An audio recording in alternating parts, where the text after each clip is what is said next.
కమలాంబ ఒక మూల ముడుచుకుని పడుకుంది. కడుపులో వికారంగా ఉంది. నీళ్లు తాగితే వాంతి వచ్చేట్టుగా ఉంది. వంటింట్లో సీతాలక్ష్మి ఇంగు వేసి చారుపోపు పెట్టినట్టుంది. కమల బయటికెళ్లి భళ్ళున కక్కుకుంది. అక్కడే కూర్చున్న రామచంద్రం కమలని జాగ్రత్తగా పట్టుకుని తీసుకొచ్చి మంచినీళ్లు తాగించాడు. ఈసారి వాంతి కాలేదు. నిమ్మకాయ ఊరగాయతో కాస్త అన్నం తిని పడుకో అంది సీతాలక్ష్మి. కమలకు కూడా ఆకలిగానే అనిపించింది. ఆమెకున్నది రోగం కాదు, వేవిళ్ల బాధ. క్షణానికో మాదిరిగా ఉంటోంది. వేడివేడి అన్నం, నిమ్మకాయ ఊరగాయ, నెయ్యి వేసి కంచం కమల ముందుకు తోసింది సీతాలక్ష్మి. రామచంద్రం కమల దగ్గరగా వచ్చి కూర్చుని ప్రేమగా ఆమె తల నిమిరాడు. అంత దగ్గరగా వాళ్ళిద్దరినీ చూస్తుండలేక సీతాలక్ష్మి దొడ్లోకి తప్పుకుంది. మనిషైతే తప్పుకుంది గాని దుఃఖాన్ని ఆపుకోలేకపోయింది. వెక్కి వెక్కి ఏడవడం మొదలెట్టింది. ఏడ్చిన కొద్దీ ఏడుపు పెరిగిందే గాని తరగలేదు. 2 నిమిషాలాగి రామచంద్రం బయటకొచ్చి లక్ష్మిని బరబరా లాక్కుని లోపలికి తీసుకెళ్లాడు. పిచ్చి పిచ్చి ఏడుపులు ఏడ్చావంటే చంపేస్తాను. పాపం దానికి అసలు ఒంట్లో బాగుండలేదని కాస్త ఇదిగా ఉంటే చచ్చిపోతున్నావే. జబ్బ పట్టుకుని గుంజీ గుంజీ వదిలేశాడు. 2 ముద్దలు పుల్లగా రుచిగా ఉండడంతో కమలకి జిహ్వ లేచొచ్చింది. 3వ ముద్ద ఎత్తి ఇది చూసి నీరైపోయింది. నోట్లో పెట్టుకోబోయి ఆగింది. నువ్వు తిను అంటూ గద్దించాడు రామచంద్రం. ఏం ప్రేమ, ఏం సుఖం ఆశించి ఈ నరకంలోకొచ్చానా అని కమల కుళ్ళిపోయింది. స్వేచ్ఛగా ఏడ్చేందుకు కూడా అక్కడ వీల్లేదు. రామచంద్రం ప్రేమించే విధానంలో ఉద్రేకం, కోపం, తన మాటే నెగ్గించుకునే పంతం కనిపిస్తాయి గాని లాలిత్యం, సహనం, ముద్దు మురిపెంగా చూడ్డం అస్సలు కనిపించవు. అతని ప్రేమని పొందదామనుకున్న కమలకి, సీతామహాలక్ష్మికి అతనంటే ప్రేమ కంటే భయమే ఎక్కువ. ఇక్కడి వార్తలక్కడికి, అక్కడి విశేషాలెక్కడికి తెలుస్తూనే ఉన్నాయి. కమలాంబ అత్తారు పరువు పోయిందని బాధపడి మంచాలు పట్టి 6 నెలలకుగానీ తీరుకోలేదు. కమలాంబ తండ్రి వయసు లేకపోయినా బీపీ వల్ల 2 సార్లు జబ్బు చేసి చచ్చిపోయాడు. మహాపట్నంలో కాపురం పెట్టిన రామచంద్రానికి దాన్ని ఎలా నడపాలో తెలీదు. ప్రతి వస్తువు డబ్బు పెట్టి కొంటేగాని రాదు. డబ్బు సంపాదించే మార్గం లేదు. ధనవంతుల ఇంట్లో పుట్టి గారాబంగా పెరిగిన అతనికి కష్టాలు భరించడం కష్టంగా ఉండేది. ఇంట్లో ఎలా ఉన్నా సాంబమూర్తి గారి స్కూలుకు వెళ్లి సంగీతం నేర్చుకోవడంలో అస్సలు అశ్రద్ధ చేయలేదు కమలాంబ. ఆ సంగీతం విషయంలో అతను కమలను జాగ్రత్తగా తీసుకొచ్చేవాడు. సీతాలక్ష్మి ఇంట్లో పనంతా చేసుకుపోయేది. రామచంద్రం కూడా సంగీత సాధన మొదలెట్టాడు. అంత క్రితమే కమలాంబ పాట విని మురిసిపోయి ఏడాది క్రితం ఏకంగా చెంబై వైద్యనాథ్ భాగవతార దగ్గరికెళ్లి 6 నెలలుండిపోయి కొంత అభ్యసించొచ్చాడు. అతనికి వల్లమాలిన అభిమానం సంగీతం మీదున్న అతని గొంతు, అతనికున్న జ్ఞానం కొంతవరకే సాధనకి అనుకూలమయ్యాయి. ఇప్పుడు మళ్లీ సాధన మొదలుపెట్టాడు. అక్కడక్కడ కమల సరిదిద్దేది. ఇద్దరూ కూర్చుని గంటలు సంగీత సాధన చేస్తుంటే ఇరుగు పొరుగు వారు తెగ మురిసిపోయేవారు గాని సీతాలక్ష్మికి చిరెత్తుకొస్తుండేది. ఆమె చాలా ఒంటరిగా, విచారంగా, అనాథగా బాధపడేది. కాని రామచంద్రం ఆమెని మాటలతో ఎప్పుడూ బాధించేవాడు కాదు. గౌరవం అనే మాటకి ఒక అర్థాన్ని ఆపాదిస్తే అలాంటి భావం అతను సీతాలక్ష్మికే ఎక్కువిచ్చేవాడు. అప్పుడప్పుడు ఆ సంగతి కమల గ్రహించినా భారీగా ఆమెకు ఆ గౌరవం ఇవ్వాల్సిందే అనుకునేది. కమలకి మగపిల్లాడు పుట్టాడు. ఆమె 6 నెలల ట్రైనింగు, పరీక్షలు అయ్యాకానే పురుడొచ్చింది. ఇక్కడ కమలకి మగపిల్లాడు పుట్టాడని తెలిసి రత్తయ్యమ్మ కుమిలి కుమిలి ఏడ్చింది. ఆ మగనల్సు ఇక్కడుండగా పుడితే వంశం నిలిచేదని వాపోయింది. శ్రవణకుమారికి ఆ నోట ఈ నోట కబుర్లు తెలిసి వీరావేశంతో ఊగిపోయేవాడు. కొడుకును చూసి ఆ తల్లి కుమిలిపోతూ ఉండేది. సీతాలక్ష్మి అన్నగారు చెల్లెల్ని ఓ కంట కనిపెడుతూ ఉన్నాడు. అప్పుడప్పుడు మద్రాసు వెళ్లి చెల్లెల్ని చూసి కాస్త డబ్బు, చీరలు, రవికెలు, పప్పు, ఉప్పు దినుసులు ఇచ్చొచ్చేవాడు. వారి మధ్య కమల ప్రస్తావన వచ్చేది కాదు. రామచంద్రం బావమరిదికి మర్యాద చేసేవాడు గాని అధిక ప్రసంగం చేయనిచ్చేవాడు కాదు. 1-2 సార్లు మాటలొస్తే, మీకంత కష్టంగా ఉంటే మీ చెల్లాయిని దివ్యంగా తీసుకెళ్ళిపోండి, ఇది నా జీవితం, ఇదింతే అని తెగేసి చెప్పేసరికి అతను భయపడి అతన్ని వదిలి చెల్లెలు తమింటికి రావడం ఎందుకని ఊరుకున్నాడు. కొన్ని సమస్యల్ని కాలమే పరిష్కరిస్తుందని అతను నమ్మి చూసి వెళ్ళిపోయేవాడు. సీతాలక్ష్మికి బెంగగా ఉండేది, కాని నోరెత్తేది కాదు. భయంకరమైన పరిస్థితుల్లో ఏమీ తోచక అతను చెప్పినట్టే చేసి విషం తాగేందుకు సిద్ధపడి కమలాంబని తన కుటుంబంలోనికి తన భర్త పక్కకి లాగిన తర్వాత క్రమంగా సీతాలక్ష్మికి మనసు నిప్పంటుకున్న కట్టిలా మండడం మొదలైంది. కమలాంబతో భరత ప్రవర్తన ఏదో సినిమాల్లో చూస్తున్న దృశ్యంలా ఉండేది. కాని తనతో ఎప్పుడో రాత్రివేళ పక్కన చేరి గుట్టుగా కర్తవ్య నిర్వహణ చేస్తున్నట్టు 5 నిమిషాలు తన శరీరాన్ని వాడుకుని పక్కకు తిరిగిపోయే భర్తని ఏమనాలో అర్థమయ్యేది కాదు. ఏమనాలన్నా భయం. అదే కమలతో అతను అతి సన్నిహితంగా మసులుతున్న పద్ధతి గమనించినప్పుడు ఎంత శృంగారం, ఎంత ఉద్వేగం, ఎన్ని ముద్దులు, ఎన్ని గిలిగింతలు, ఎన్ని సరసాలు. బహుశా ప్రేమంటే అదేనేమో. ఆయనకి కమలయందు ప్రేముంది. తన మీద జాలి బాధ్యత ఉన్నాయనే సంగతి గ్రహించినప్పుడు సీతాలక్ష్మి దుఃఖానికి అంతే ఉండేది కాదు. రామచంద్రం సొంత ఊర్లో ఉన్న ఎకరాలు ఒక్కొక్కటి అమ్మి డబ్బు తెప్పించుకుని జీవితం గడిపేస్తున్నాడు. దేశం కాని దేశం, భాష వేరు. ఏ పని చెయ్యాలన్నా చేత కాదు. నెల నిండగానే సంగీత కళాశాలలోని గురువుల సాయంతో కమల 2 ప్రైవేటు పాఠాలు సంపాదించింది. ఒక్కొక్కరు 10 రూపాయలు చొప్పున 20 రూపాయల ఆదాయం ఏర్పడింది. దామరాజు వెంకట్రావు ఇక మిగిలిందేమీ లేదని ఉన్న భూమి శాంతం అమ్మేయడం జరిగిందని తెలిపాడు. ఇంట్లో ఉన్న అవి ఇవి కమల ఒంటి మీద బంగారం లాంటివి అమ్మి రోజులు నెట్టుకొస్తున్నారు. ఆ సందర్భంలో సీత చేతుకున్న గాజులు కూడా అమ్మాల్సొచ్చింది. నిజానికి ఇష్టం లేకపోయినా తప్పనిసరైంది. అప్పుడే సీతాలక్ష్మికి నెల తప్పింది. ఆమెకెక్కడో చిన్న ఆనందం. తనకీ ఒక పిల్లాడో ఉంటే ఏమో ఎప్పుడూ ఇలాగే ఉండిపోతుందా? ఈ కమల ఎటైనా వెళ్ళిపోవచ్చు. తను, భర్త, పిల్లలు అంటూ కలలు కనేది. రామచంద్రం ఆనందించే స్థితి లేదు గాని తన భావాలు బయటపడకుండా సీతకి ఉత్సాహం కలిగించే కబుర్లు చెప్పి వాళ్ళన్నగారికి ఉత్తరం రాయించాడు. కమల మాత్రం సీతను కాలు కింద పెట్టనీయకుండా అన్నీ చేయడం మొదలెట్టింది. మహా అయితే తన కొడుకుని ఆమె ఒళ్ళో పడుకోబెట్టి ఇంటెడు పని చేసి పాఠాలకి వెళ్లేది. అయినా సీత అన్నగారి నుండి ఉత్తరం కోసం ఆత్రంగా ఎదురుచూడడం మొదలెట్టింది. అనుకున్నట్టుగానే అన్నగారి నుండి ఉత్తరం వచ్చింది. అది పెద్ద ఉత్తరం. తల్లి బాగా తలుచుకుంటోందట. 10 రోజుల్లో బయలుదేరొస్తున్నట్లు రాశాడు. అన్నయ్య వచ్చి తీసుకెళ్తాడట అని చెప్పుకుని మురిసిపోయింది సీత. రామచంద్రం ఊపిరి పీల్చుకున్నాడు. ఇప్పుడు కొన్నాళ్లు పుట్టింట్లో ఉండడం చాలా మంచిది అనుకుంటూ తన జీవితం తిరిగిన మలుపులు తలుచుకుని విలవిల్లాడిపోయింది కమల. తని పసికందును పెట్టుకుని ఇంట బయట కష్టపడితేగాని జరగని పరిస్థితి ఏర్పడిపోయింది అని బాధపడింది. డబ్బు గురించి ఏ మాటొచ్చినా నీకోసమే నాకున్న ఆస్తంతా తగలేశాను అండం మొదలెట్టాడు రామచంద్రం. సీత అన్నగారొచ్చి ఆమెను తీసుకెళ్లిపోయాడు. ఇప్పుడు ఇద్దరూ పసివాడితో మిగిలారు. ఇల్లు గడవడం కష్టమైంది.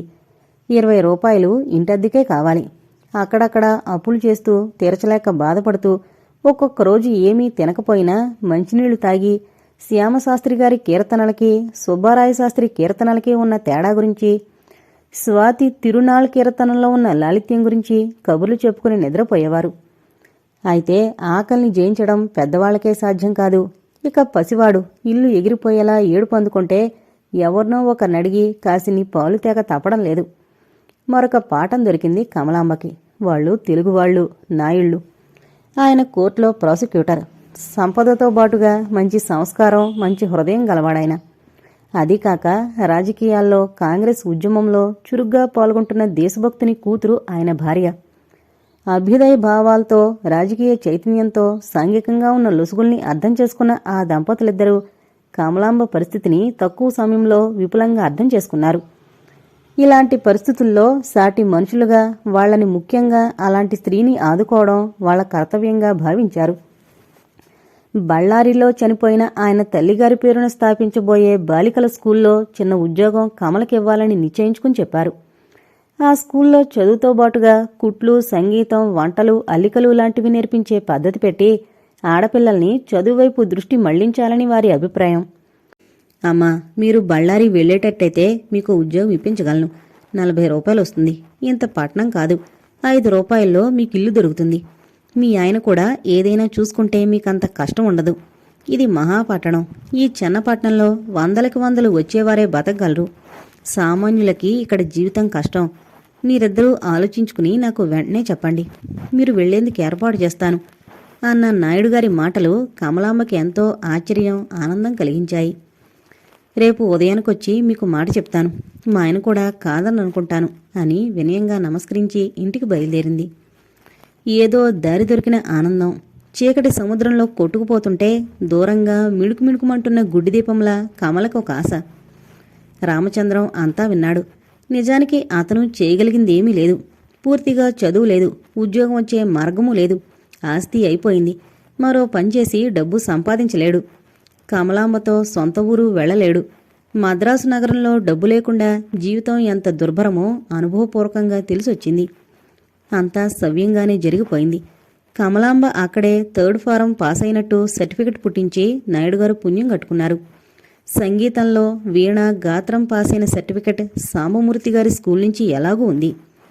గుర్రాల వెంకట మహాలక్ష్మి మెమోరియల్ బాలికోన్నత పాఠశాలలో సంగీతం టీచర్గా నియమించబడి కమలాంబ మరో మజిలీ వైపు పాదం కదిపింది.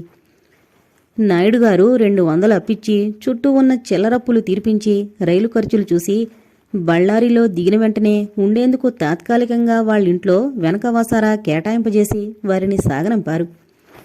6 నెలల పసివాణ్ణెత్తుకుని ప్రయాణమైన కమలకి అనుమానం నిర్ధారణైంది తను కడుపుతో ఉందని. అందులో ఆనందం ఏమీ లేదు, అంతా దుఃఖమే. సంసారం చేస్తూ పిల్లల్ని కనకుండా ఉండే వీల్లేదు, సంసారం చేయకుండా ఉండే వీలు లేదు. బళ్ళారిలో స్థిరపడేందుకో నెలపట్టింది.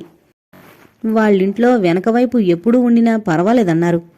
కానీ మీరు బ్రాహ్మలు కదా, మేం నీచి తింటాం, మీకు ఇబ్బందిగా ఉంటుంది, మాకు పాపమే అన్నారు.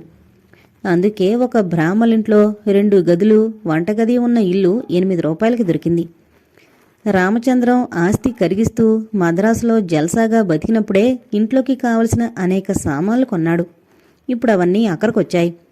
10 రూపాయలు చొప్పున 2 పాఠాలు, స్కూలు జీతం 40 రూపాయలు, మొత్తం సంసారాన్ని ఇడ్చే బాధ్యత కమలాంబ మీదనే పడింది. దానికామె ఏమీ బాధపడలేదు, మరోలా ఆలోచించే వసతి లేదు. రామచంద్రానికి చేయడానికి వేరే ఏమీ పని రాదు. జమీందారీ దర్జా, గారాబంగా పెరిగిన సుకుమారం అతన్ని అంటిపెట్టుకునున్నాయి.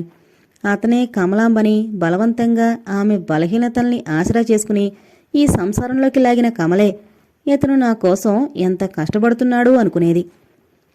ఉన్నట్టుండి కమలకి విపరీతమైన కడుపు నొప్పొచ్చి మెలికలు తిరిగిపోయింది. గవర్నమెంట్ హాస్పిటల్కి తీసుకెళ్తే ఆమెకి గర్భస్రావమని చెప్పి 3 రోజులు అక్కడే ఉంచుకుని వైద్యం చేసి మందులవి ఇచ్చారు. కడుపు దానంతట అదే పోయినందుకు కమల ఎంతో సంతోషించింది. చాలా నీరసంగా ఉండి శక్తి చాలకపోవడం వల్లే ఇలాగైందని డాక్టర్ చెప్పాడు. కానీ తన శరీరానికి శక్తిని చేకూర్చుకునే పనులేమీ కమల చేసే స్థితిలో లేదు. ప్రతి రక్తపు బొట్టు కరిగించి పనిచేస్తేనే గాని పూట గడవదు, అన్నం కంచంలోకి రాదు. పుట్టింటికి వెళ్లిన సీతాలక్ష్మి అక్కడే ఉండిపోయింది. ఇంతలో ఈ మార్పులు జరగడంతో కూతురు కాస్త విశ్రాంతిగా ఉంటుందని అక్కడే ఉంచేసుకున్నారు. తామే చాలీచాలని డబ్బులతో బతుకుతుంటే ఆమె భారమవుతుందనే అతనికి లోలోపల అనిపిస్తూ ఉంది. రామచంద్రం, కమల తమ పిల్లాడికి ఏడాది దాటుతుండగా రమణ అని పేరు పెట్టారు అంటే ఓ రోజు ఇలా పిలుద్దాం అనుకున్నారు. తను అత్తారింట్లో వదిలేసొచ్చిన పిల్లకి జరిగిన బారసాల గుర్తుకొచ్చి కమల గుండెలు గోబోవులాడిపోయాయి.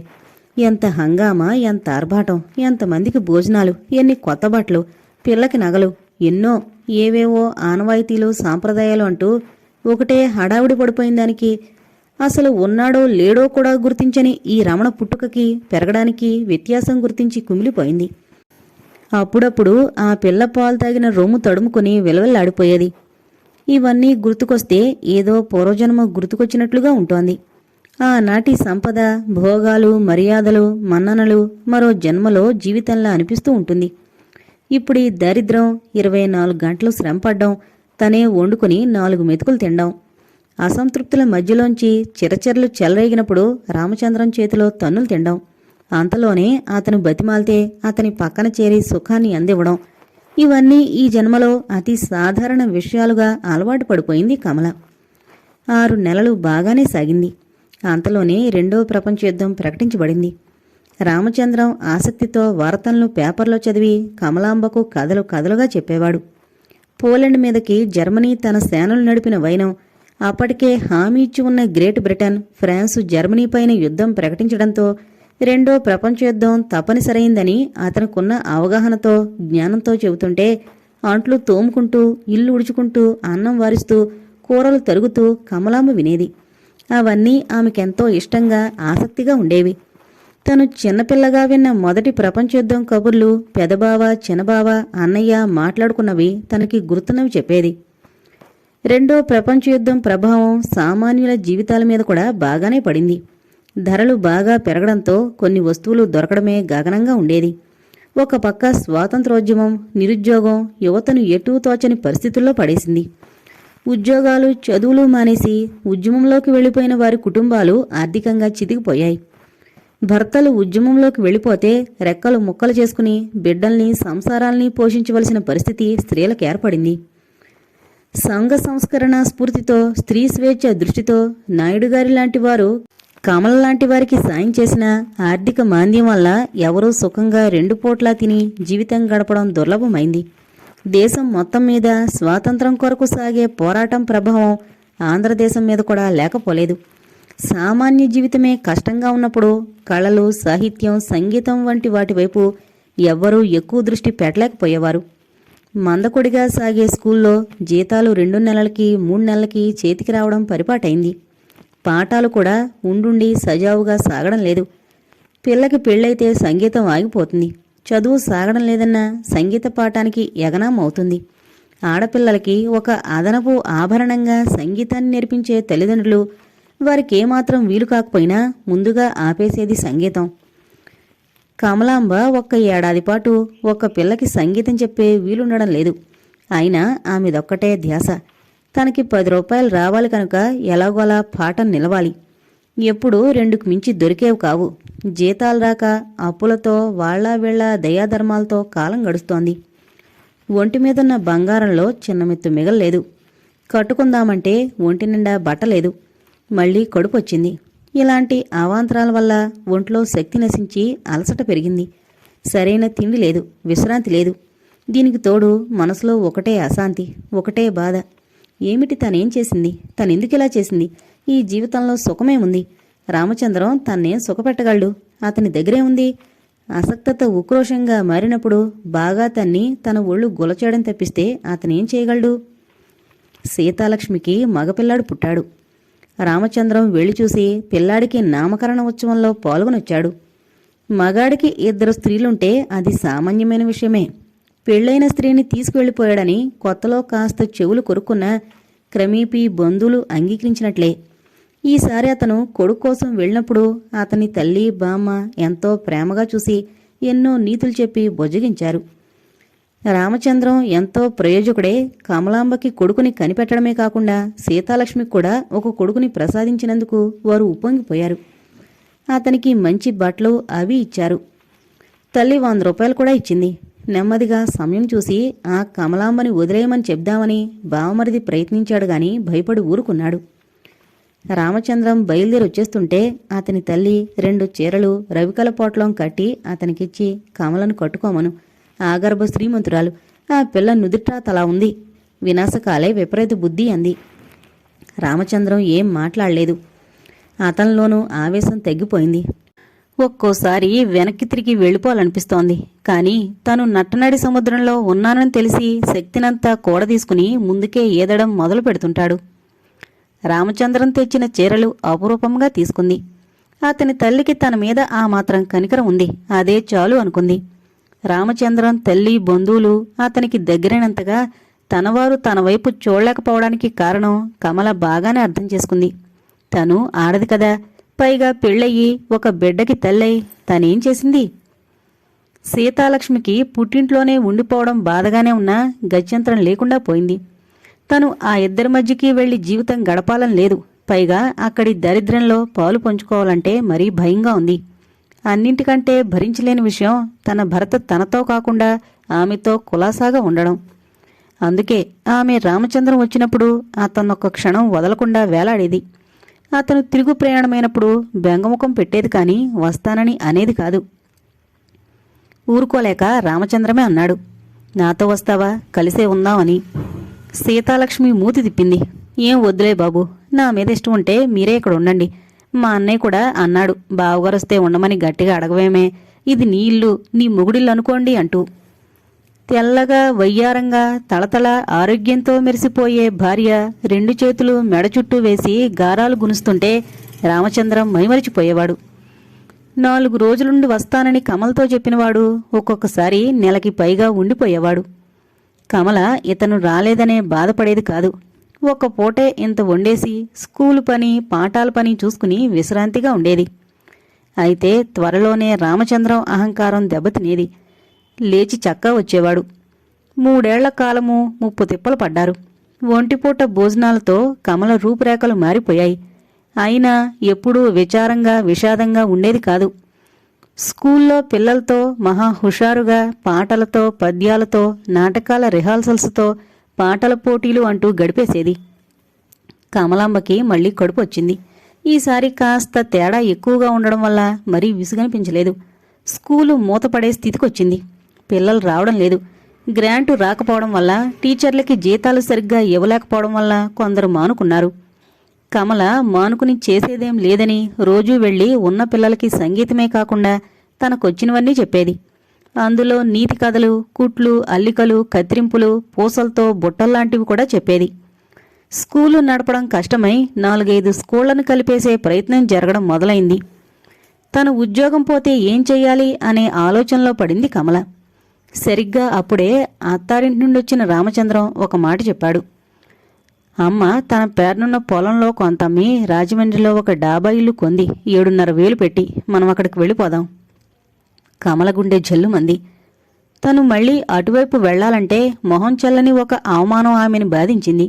కాని ఆమె చేతిలో ఏమీ లేదు. ఆమెకి నిలువ నీళ్లేదు, డబ్బు లేదు, బంధువర్గం లేదు. ఏది ఏమైనా అతన్ని వదిలి ఉండే వీల్లేదు. పైగా అతనెప్పుడూ తనని అన్యాయంగా వదిలే ప్రయత్నమే చేయలేదు. అతనికి ముందు ఆలోచన లేక అంతా పాడు చేసుకున్నాడు గాని ద్రోహం చేద్దామని లేదు. అది గ్రహించిన కమల అతని మాటను తోసిపుచ్చలేకపోయేది. రామచంద్రం అత్తారి ఊరికే తను అతనితో కలిసి వెళ్లవలసి రావడం బాధగా ఉంది. కాని ఎక్కడో చిన్న ఆశ. అత్తగారికి తన మీద ఉండాల్సినంత కసి, కోపం లేవని. స్కూల్ మూసే ప్రయత్నంలో బకాయి జీతాలిచ్చారు. కొందరిని కొనసాగించారు. తాము వాళ్ల ఊరు వెళ్ళిపోతున్నట్లుగా రామచంద్రం అందరికీ చెప్పాడు. స్కూల్ మేనేజ్మెంట్ వారు ఎంతో గౌరవంగా కమలకి సర్వీసు సర్టిఫికెట్తో బాటుగా ఆమె ప్రవర్తన గురించి, విధి నిర్వహణ గురించి మంచి సర్టిఫికెట్ ఇచ్చారు. నాకిప్పుడు మళ్లీ 3వ నెల అంది కమల తలదించుకుని. మంచిది, సీత కూడా అంతే అన్నాడు రామచంద్రం. ఆ సాయంత్రం ఆనందంగా ఇంట్లో అడుగు పెడుతూ 2వ ప్రపంచ యుద్ధం ముగిసిందని ఉత్సాహంగా చెప్పాడతను. అమ్మయ్యా, ఇంకా పర్వాలేదన్నమాట అంది కమల. ఇవాళ అన్నీ మంచి వార్తలే అన్నాడు ఆనందంగా. అంటే ప్రపంచ యుద్ధం ఆగిపోవడమంత గొప్ప విషయమా? తను కడుపుతో ఉండడం, సీత కడుపుతో ఉండడం? లోపల నవ్వుకుంది. కాని ఆమెకి ఏదో కొంత ఆశ మిణుకుమిణుకుమంటూ ఉంది. ఈ దూరదేశంలో అయిన వాళ్లెవ్వరూ కనిపించకుండా మగ్గిపోయిన కాలం గడిచిపోయిందనే ఆశ. మళ్లీ అంతా మామూలుగా ఉంటే బాగుండు. కాని అది జన్మకి సాధ్యం కాదు. రాజమండ్రి చేరిన వెంటనే కమలాంబకి 4 సంగీత పాఠాలు దొరికాయి. అత్తగారు సుబ్బమ్మగారు తనని ఈసటించకపోవడంతో ఆమె యందు ఎంతో భక్తి శ్రద్ధలతో ఉండేది కమల. 1-2 సార్లు సీత వచ్చి వెళ్ళింది. ఒకరోజు కమల లేని సమయంలో వచ్చి అన్నం కూర వండిపెట్టి వెళ్ళిపోయింది. చాలా రోజుల తర్వాత కమలాంబ ఎంతగానో ఏడ్చింది. ఏమిటి జీవితం? ద్వేషించవలసిన వాళ్ళు ద్వేషిస్తేనే కొంత ఉపశమనంగా ఉంటుంది. అందుకే ఒక్కొక్కసారి సీతని చూసి కమల చాలా అవమానంగా బాధపడుతుంది.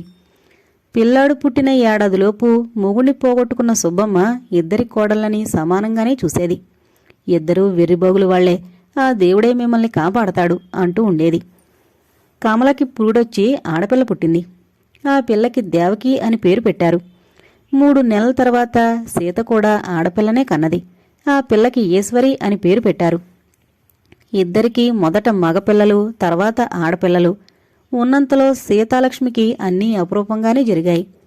చంటిపిల్లకి 3 నెలలు నిండుతాయనగా సీతాలక్ష్మికి ఈశ్వరి పుట్టడమే కాదు, కమలాంబకి తణుకులో పెట్టిన ఆడపిల్లల స్కూల్లో ఉద్యోగం వచ్చింది. పుట్టి 3 నెలలైపోయింది కాబట్టి ఈ అదృష్టం ఈశ్వరి పుట్టడం వల్లే అన్నారు. నిజమే అనుకుంటూ కమలాంబ మూటాముల్లే సర్దింది.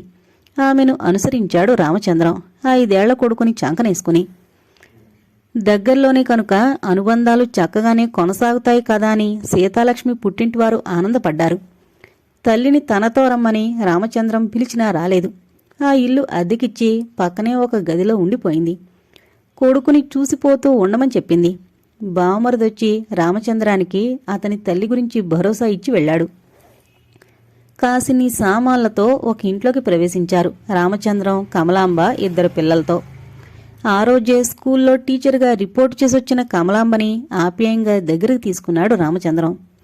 అప్పుడు కమలాంబ జీతం 42 రూపాయలు. అమ్మమ్మ చెప్పిన విషయాలు క్రమంగా నా మనసులో ఒక వెలితిని పూడ్చాయి. గుళ్ళో గంటలు ఉండుండి మోగుతున్నాయి. జనం రావడం ఎక్కువైంది. బాగా చీకటి పడింది. పల్చగా వెన్నెల కూడా పరుచుకుంది. ఎన్నో బాధల్ని భరించి వాటినన్నింటినీ గుండెల్లో దాచుకున్నట్లు అమ్మమ్మ ముఖం పూర్తిగా వాడిపోయింది. ఆమె చెప్పిందంతా విన్నాక అమ్మ మీద జాలి మరీ పెరిగింది నాకు. లేమమ్మా, దర్శనం చేసుకుందాం అన్నాను. లేస్తాను తల్లి, కానీ నిన్ను చూస్తేనే బాధ.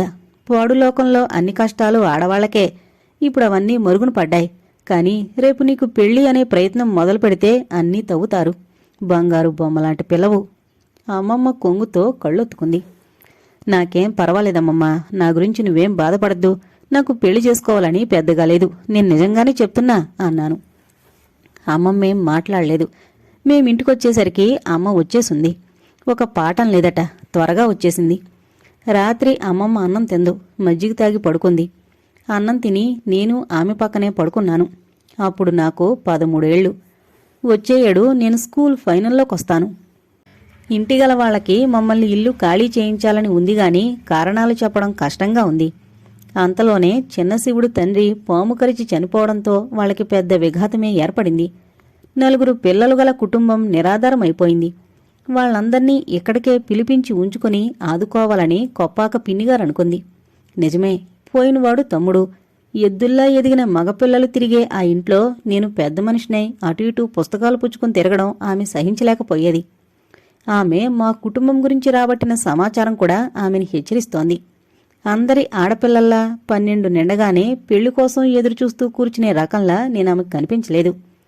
వాళ్ల పిల్లలు నా వల్లో పడిపోతారని, వాళ్ళని త్వరగా రక్షించుకోవాలని ఒకటే బాధపడిపోతూ ఆ రోజు అమ్మతో ఇల్లు ఖాళీ చేయమని చెప్పింది.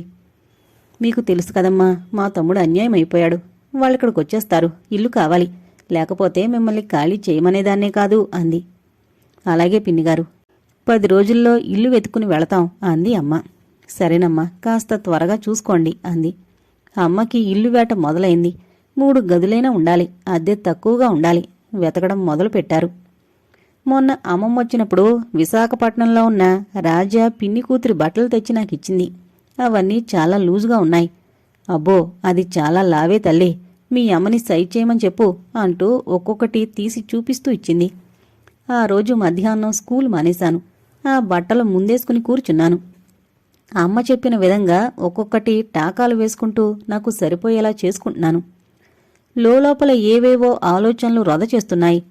అమ్మమ్మ చెప్పిన విషయాలు ఏదో సినిమాలో చూసినట్లు సీన్లుగా కళ్ళకి కడుతున్నాయి. న్యాయం అన్యాయం అంటూ అందరూ మాట్లాడుతుంటారు. అవెక్కడున్నాయి? వాటినెలా నిర్ణయిస్తాం? నిన్న కాకుండా మొన్న చిన్నశివుడొచ్చి ఏదో పిచ్చివాగుడు వాగాడు. ఒట్టి గుసగుస. ఆడపిల్లలంటే ఎంత చులకనా! పైగా ఆ పెద్దావిడ వాళ్ల పిల్లలు శ్రీరామచంద్రులు అన్నట్టు బాధపడిపోతుంది. పెళ్లి చేసుకుంటాడట. ఛీ, వాడి ముఖము వాడు. జీవితం లేదు, చదువు లేదు, ఏమీ లేదు, పెళ్ళట పెళ్ళి. నా వయసుకు మించిన ఆలోచనలు నాలో సాగుతుండేవి. మగవాళ్ళని చూస్తే ఒక అసహ్యం చిరాకు ఉండేది. కానీ అప్పుడప్పుడు ఏదో తెలియని ఆకర్షణ వాళ్లల్లో కనిపించేది. వెంటనే భయమేసేది. అది పోయేది. వీళ్ళని చూసి భయపడేదేమిటి? ఎవడైనా నా జోలికొస్తే గట్టిగా బుద్ధి చెప్తా, అంతేగాని భయపడ్ను. తలంచుకుపోయే తత్వం మానుకుంటాను. ఈ మగాళ్ల అంతు చూస్తాను. నేను అమ్మలా మోసగింపబడ్డానికి సిద్ధంగా ఏం లేను. నాకన్నీ తెలుసు, నాకు చాలా తెలుసు. నా దగ్గరకొచ్చి ఎవరైనా విషం తాగుతానంటే వెంటనే తాగి చావు అంటాను. నేనే విషం నీ గొంతులో పోయినా అని అడుగుతాను. నా ఆలోచనల వేడి వేగం పెరిగి ఎడమ చేతి చూపుడు వేల్లోకి సూది కస్సుమని దిగింది. అబ్బా అని వేలు నోట్లో పెట్టుకున్నాను. ఎదురుగా పెద్ద శివుడు దెయ్యంలా నిలబడ్డాడు. ఉలిక్కిపడ్డాను. నాకేం భయం లేదు అనుకుంటూనే భయపడ్డాను. అతను అటు ఇటు చూసి ఎవరూ లేరని నిర్ధారించుకుని, రాజారావు జామతోటలోకి గంట పోయాకరా, నీతో అర్జెంటుగా మాట్లాడాలి అన్నాడు. నాకు భయం అందామనుకున్నాను. నాకలా అనాలనిపించలేదు. ఏమో అన్నాను విసుగ్గా. తోటలోపలికి అక్కర్లేదు అన్నాడు. మరి అక్కడో పెద్ద తూము లేదు, అక్కడికి రా, రాకపోతే నీ పని చెప్తా అంటూ చివరి బెదిరింపు చేసి వెళ్ళిపోయాడు.